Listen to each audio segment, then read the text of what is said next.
আমার উপর এত রাগ কেন বলেন তো? আমি এই তোমাদেরকে বাঁচাবার অজ করি। আমি কি অজ করি? তোমাদেরকে বাঁচাবার অজ করি। আর আরো অনেক হুজুর আছে, অনেক বক্তা আছে, তাদের উপরে রাগ নাই কেন? তারা তোমাদের ঘরে কাপড় ঢাকা দিয়ে বলে সব ঠিক আছে, সব ঠিক আছে, সব ঠিক আছে, সব ঠিক আছে বলে খেয়ে দিয়ে চলে গেল। কথা বুঝাচ্ছে না? এই জন্য রাগ আমার উপরে। আমি তোমাদের চোখের পর্দা খুলে দিতে চাইছি। দেখ রে, ঠিক নেই, ঠিক নেই, ঠিক নেই, পরিস্থিতি খারাপ, এটা আমি বলি। কথা বুঝছেন না বোঝেন নেই? এই জন্য সমস্যা, অন্য কিছু নয়, অন্য কিছু নয়।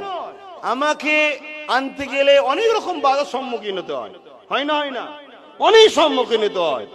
এমনও জায়গায় আছে অনেকে বলে যে ওনাকে বাদ দিয়ে যাকে খুশি নিয়ে আসো না, উনি ছাড়া কি আর কেউ নেই, ওনাকেই নিয়ে আসতে হবে। কথা বুঝে আসছে? আরে বাবা, আমি কি ক্ষতি করলাম তোর?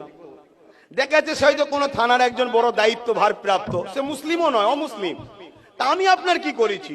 আমি তো আপনার ধর্মকে কখনো কোনো ধর্মের বিষয়ে আঘাত দিই কেন? আমার ইসলাম শিখাই না। আমি কি সমস্যা করেছি? না। আপনি তো মানুষের চোখ খোলেন, যাদেরকে গোলাম বানাতে চায় তাদেরকে আপনি আজাদ করার কথা বলেন। জোরে বলুন সুবহানাল্লাহ। অর্থাৎ ইসলাম বলে, ইসলাম, ইসলাম বললেই কিছু কিছু মানুষের সমস্যা হয়। কাদের? যারা ইবলিসের অনুসারী। ইবলিসকে চেনেন না?